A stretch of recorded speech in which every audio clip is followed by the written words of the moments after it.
Učimo se norveščina. Tema lekcije: kuhinjski pripomočki. En kjøkkenvekt. Kuhinjska tehtnica. En kjøkkentimer. Kuhinjski kasovnik. Et kjøkkentermometer. Kuhinjski termometer. En trakt. Lijak.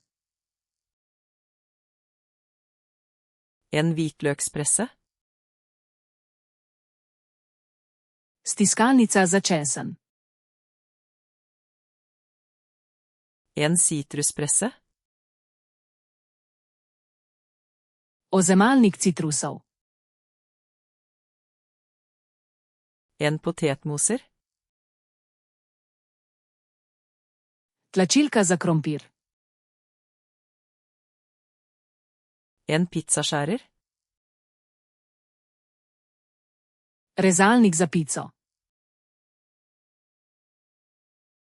Kjøkkensakser.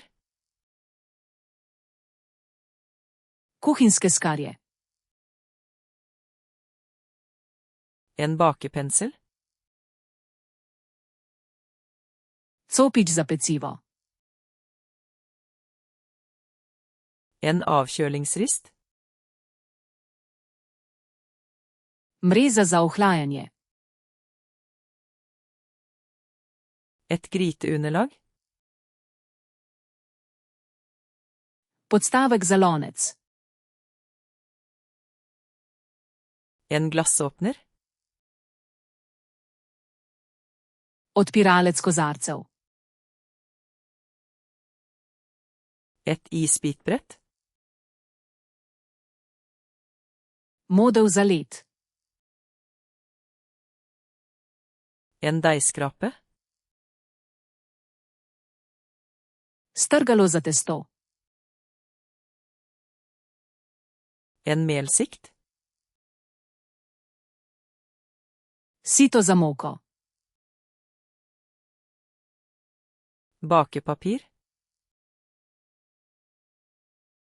Papir za peko. Bakeformer. Pekovske kosarice.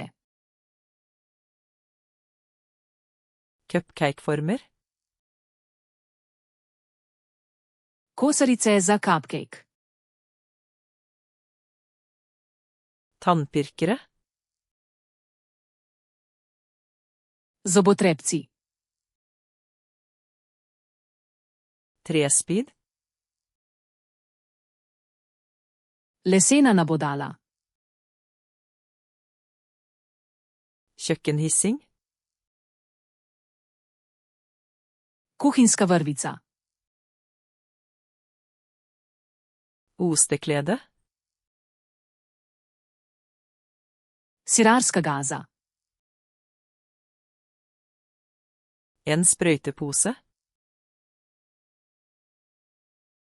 Dresirna vrecka. Et rivjern.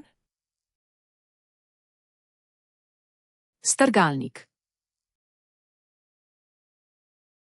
En visp. Metlica. Et kjevle. Valjar. Et målebeger. Merilna skodelica. En måleskje. Merilna žlica. En sil. Sito. En boksåpner. Odpirač za konzerve. En flaskeåpner. Odpirač za steklenice.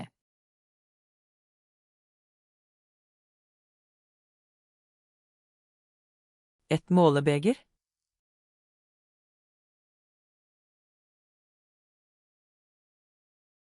Et rivjern.